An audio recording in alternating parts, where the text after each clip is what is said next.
জমিদার বাড়িটা 3 তলা। নিচের তলায় প্রথমে ঢুকতেই বৈঠকখানা, আর তার পাশ দিয়েই রাস্তা চলে গেছে বাঁদিকে ঠাকুর ঘরে। ঠাকুর ঘরের পাশেই একটা রান্নাঘর। সম্ভবত এই রান্নাঘরটাতেই ঠাকুরের ভোগ রান্না হতো। রান্নাঘর থেকে বেরিয়ে একটা পাতকুয়ো আছে, সেটার উপরে কোনো ছাদ নেই, খোলা আকাশ। আর ডান দিকে সারি দিয়ে অগুন্তি ঘর রয়েছে। এটা হলো মোটামুটি নিচের তলার বিবরণ। সিডরা প্রথমে নিচের তলাটাই ঘুরে ঘুরে দেখল। অনেকটা সময় বয়ে যাওয়ায় সর্বরী বলে উঠল, এই এই এত দেরি করলে হবে না, এখনও পুরো বাড়িটা ঘুরে দেখা বাকি। তারপর তোরা আবার লেখালেখি করবি, ফটো তুলবি, অনেক সময় লাগবে। চল এবার ওপরে যাওয়া যাক। সর্বরীর কথায় সবাই সম্মতি জানিয়ে ওপরে উঠল। নিচের সব ঘরগুলো তারা এখনও দেখে উঠতে পারেনি, তার কারণ নিচেই প্রায় গোটা 10 ঘর ছিল, তার মধ্যে বেশিরভাগ বন্ধ। অনেক চেষ্টা করেও জোর লাগিয়েও তারা ঘরগুলো খুলে উঠতে পারেনি, তাই সেসব ছেড়ে দিয়েই ওরা সকলে উপরে উঠল। উপরেও সব মিলিয়ে প্রায় 9টা ঘর আছে, আর এক পাশ থেকে একটা টানা বারান্দা চলে গেছে। উপরেও সেরকম কিছু ঘর খোলাই রয়েছে, কোনো ঘরের তো দরজা অবধি আস্ত নেই। বারান্দার পাশেই দেখল আর একটা খোলা রান্নাঘর। হয়তো বাড়ির সবার রান্নাবান্না এখানেই করা হতো। রান্নাঘরের পাশে একটা ছোট্ট লাইব্রেরিও চোখে পড়ল, সেটা প্রায় ধ্বংসাবশেষ, একটা বইও গোটা নেই। এভাবেই পড়ে থেকে থেকে ইঁদুরে কেটে পোকায় কেটে প্রায় সবই নষ্ট হয়ে গেছে। কিন্তু তমসারা খোলা বারান্দার কাছে এসেই দেখল বাড়ির পিছনেও আরেকটা বাড়ি তৈরি করা রয়েছে। জুন বলল, বাহ, এর পেছনেও আরও একটা বাড়ি রয়েছে যে, এই ওখানে যাব না? তমসা চুপ করে আছে আর এক দৃষ্টিতে সেই বাড়িটার দিকে তাকিয়ে রয়েছে। তমসাকে চুপ করে থাকতে দেখে জুন বলল, কিরে, কি ভাবছিস তুই? কিন্তু তমসার কাছে কোনো সদুত্তর না পেয়ে জুন সেখান থেকে চলে গেল রিকদের কাছে। ততক্ষণে রিক, সিড, সাগ্নিক ও পূজাও সব বন্ধ ঘরগুলো একে একে খুলতে শুরু করে দিয়েছে। তমসা একাই বারান্দায় দাঁড়িয়ে সেই বাড়িটার দিকে এখনও তাকিয়ে রয়েছে। হঠাৎ দেখে সেই বাড়িটার জানলার সামনে একটা অল্প বয়সী বউ এসে দাঁড়িয়ে তমসার দিকে তাকিয়ে মিষ্টি করে হাসছে। হঠাৎ এরকম জায়গায় বউটাকে দেখে তমসা একটু অবাকই হলো। এখানে মানুষ এলো কিভাবে? এই কথাটা মাথায় আসতেই তমসা বউটাকে ডেকে উঠল, এই তুমি কে, আর এখানে এলে কি করে? হঠাৎ পেছনে কারো হাতে স্পর্শ পেয়ে তমসা চমকে পেছন ঘুরে দেখল সর্বরী এসে দাঁড়িয়েছে। কিরে, তুই এইভাবে কাকে ডাকছিস, আর এখানে কার সাথে কথা বলছিস? তমসা ওই বাড়িটার দিকে আঙুল তুলে দেখাতেই দেখল কেউ নেই ওখানে। সেই পরিত্যক্ত বাড়িটা সেই রকমই রয়েছে যেরকম একটু আগে ছিল। সর্বরী উঁকি মেরে বলল, কিরে, কিছুই তো নেই ওখানে। তারপর তমসার কাঁধে হাত রেখে বলল, বেশি ভাবিস না, যে কাজটা করতে এসছিস সেটাই তাড়াতাড়ি কর। কথাটা বলে সর্বরী সিডদের কাছে চলে গেল। ততক্ষণে সিডরা 2-3টে ঘর অলরেডি খুলে ফেলেছে। তমসা ভাবল, হয়তো এই বাড়িটা নিয়েই যে একটা ভুতুরে গল্প রয়েছে সেটাই আমার অবচেতন মনে রয়ে গেছে, তাই হয়তো এরকম ভুলভাল দেখছি। নিজেই নিজেকে ধমকে তমসা ওখান থেকে সরে এসে একাই 3 তলায় উঠে গেল। 3 তলায় অতগুলো ঘর নেই, বরং একটা খোলা ছাদ রয়েছে, আর তার পাশেই চিলেকোঠার একটা ঘর আছে ছোট্ট মতন। আর ঘোরানো সিঁড়িটার পাশ থেকেই আরও 3টে ঘর রয়েছে। তমসা প্রতিটা ঘরই ঘুরে ঘুরে দেখতে লাগলো। একটা ঘরে ঢুকতেই তমসা ভীষণ ভয় পেয়ে চিৎকার করে উঠল। তমসার চিৎকার শুনতে পেয়ে বাকিরাও ছুটে ওপরে এলো। তারাও সেই ঘরটাতে ঢুকে একইভাবে ভয় পেয়ে গেল। একটা বড় কুচকুচে কালো সাপ সিলিং জড়িয়ে রয়েছে, চোখটা হালকা সবুজ, দেখলেই যেন প্রাণটা কেঁপে ওঠে। রিক বলল, ঠিক এই ভয়টাই আমি পাচ্ছিলাম। এই সমস্ত পুরনো বাড়িঘরেতে ভূত টুত নাই বা থাকুক, কিন্তু এরকম সাপ খোপ তো থাকবেই। এবার কি সাপের হাতেই প্রাণটা যাবে নাকি? সাগ্নিক ক্যামেরাটা বের করে কয়েকটা ফটো তুলে নিল চটপট। সিড বলল,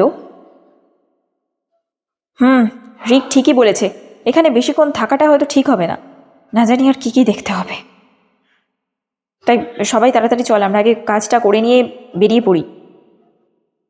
শাগনিক বলল, আরে তার আগে তো সাপটার একটা ব্যবস্থা করি। শাগনিকের কথা শুনে রিক বলে উঠল, দেখ, এইসব বিষাক্ত সাপের সাথে পেঁয়াজি মারতে যাস না ভাই, ভালো হবে না বলে দিলাম। শর্বরী বলল, হ্যাঁ রিক তো ঠিকই বলেছে, আর এগুলোকে বাস্তু সাপ বলে বলে শুনেছি। যদিও এরা অকারণে কারো ক্ষতি করে না, তবুও সাপ বলে কথা, ওকে ওর মতোই ছেড়ে দে। চল আমরা নিচের ঘরে যাই। শাগনিক কোনো কথা না শুনেই সাপটার দিকে এগিয়ে গেল।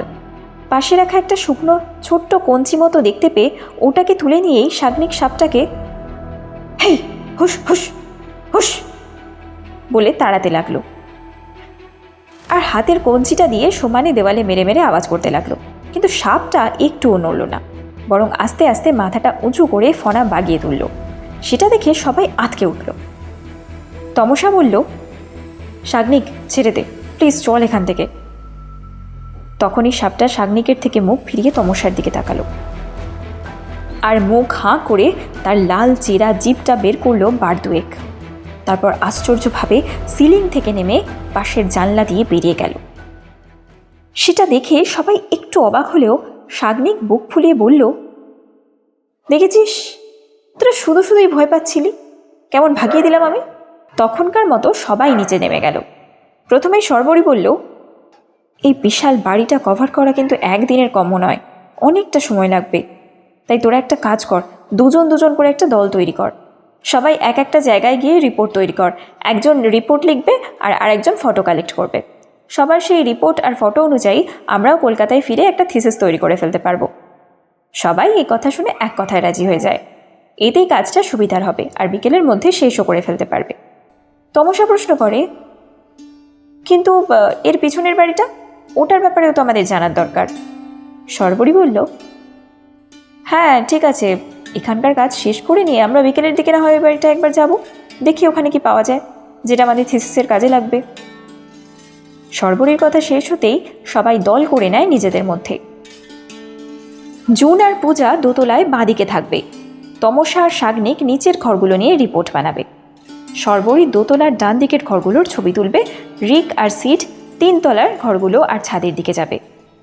সবাই মোটামুটি সবটা বুঝে নিয়ে আলাদা আলাদা হয়ে যে যার কাজে চলে যায়।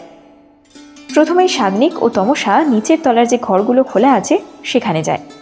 তমসা তার ব্যাগ থেকে ফাইলটা বের করে এবং তার থেকে ডায়েরি নিয়ে লিখতে ব্যস্ত হয়ে যায়, আর শাগনিক গলায় ক্যামেরা ঝুলিয়ে ফটাফট ফটো তুলতে থাকে।